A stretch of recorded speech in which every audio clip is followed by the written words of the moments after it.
Hi అండి. మీ Sai vlogs. ఈరోజు ఎర్ర గోంగూరతో పచ్చడి చేస్తున్నాను.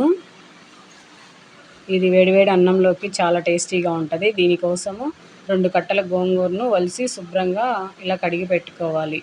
ఈ గోంగూర వలిసిన తర్వాత మనము గోంగూర మునిగేల నీళ్లు పోసి ఒక 5 నిమిషాలు ఇట్లా కలుపుకుంటూ ఉండాలి. అందులో ఇసుక ఏమైనా ఉంటే మొత్తం పోతుంది.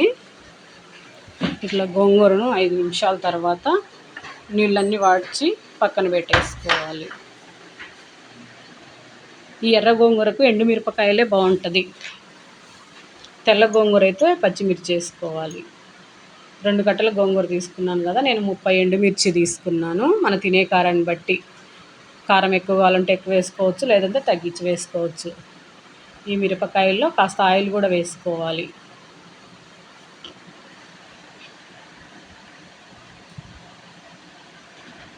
కాస్త ఆయిల్ వేసేసుకొని ఇలా ఫ్రై చేసుకోవాలి. గోంగూరలో విటమిన్ సి ఉంటుంది, ఆరోగ్యానికి చాలా మంచిది. ఇవి కాస్త ఫ్రై అయిపోయిన తర్వాత ఎండుమిర్చి, 1 స్పూన్ ధనియాలు వేసుకోవాలి.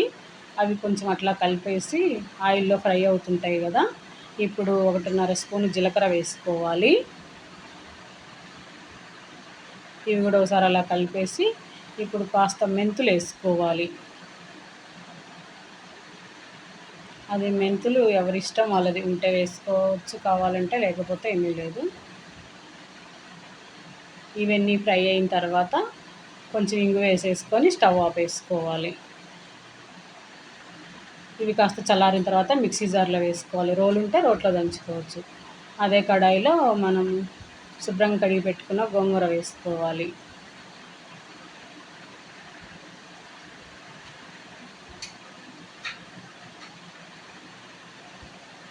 ఈ గోంగూర అంతా పెట్టుకున్న తర్వాత ఇట్లా ఉడుకుతుంది కదా, మధ్య మధ్యలో కలుపుకుంటూ ఉడికించుకోవాలి గోంగూరను. ఈ గోంగూర పచ్చడి ఒక వారం 10 రోజులు బయట ఉన్న పాడవకుండా ఉండాలంటే నీళ్ళు వేసుకోకుండా కొంచెం ఆయిల్ వేసి ఫ్రై చేసుకుంటే నిల్వ ఉంటుంది. నేను ఒక టీ గ్లాస్ వాటర్ వేసుకొని ఉడికించుకుంటున్నాను. ఇట్లా కలుపుకుంటూ గోంగూరను మొత్తం ఉడికిచ్చేసుకోవడమే.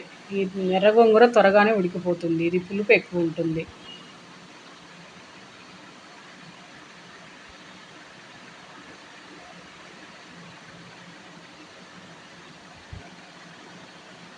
ఇట్లా మధ్య మధ్యలో కలుపుకుంటూ ఉడికించుకుంటే అడుగు పెట్టేయకుండా గోంగూర ఉడికిపోయింది. ఇప్పుడు మనం సరిపడా సాల్ట్ వేసుకోవాలి. నేను 2 స్పూన్లు వేసాను, కావాలంటే చూసి మళ్ళీ వేసుకోవచ్చు. కొంచెం తక్కువ అనిపిస్తే ఇంకో స్పూన్ వేస్తున్నాను. ఇదంతా ఉడికిపోయిన తర్వాత స్టవ్ ఆపేసుకొని దీన్ని చల్లార్చుకోవాలి గోంగూరను. ఇప్పుడంతా చల్లారిపోయింది కదా, ఇప్పుడు ఫస్ట్ మనం మిక్సీ జార్లో ఎండుమిర్చి వేసుకున్నాను కదా, అవి మిక్సీ పట్టుకోవాలి. ఎండుమిర్చి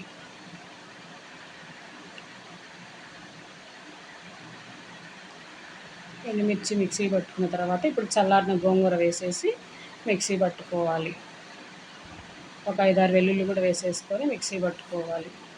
అంతేనండి, గోంగూర పచ్చడి రెడీ అయిపోయింది. ఉల్లిపాయలు కట్ చేసి వేసుకోవాలి. రోట్లో దంచుకుంటే టేస్ట్ ఇంకా బాగుంటుంది, కానీ రోలు లేదు, అందుకని మిక్సీకి వేసా.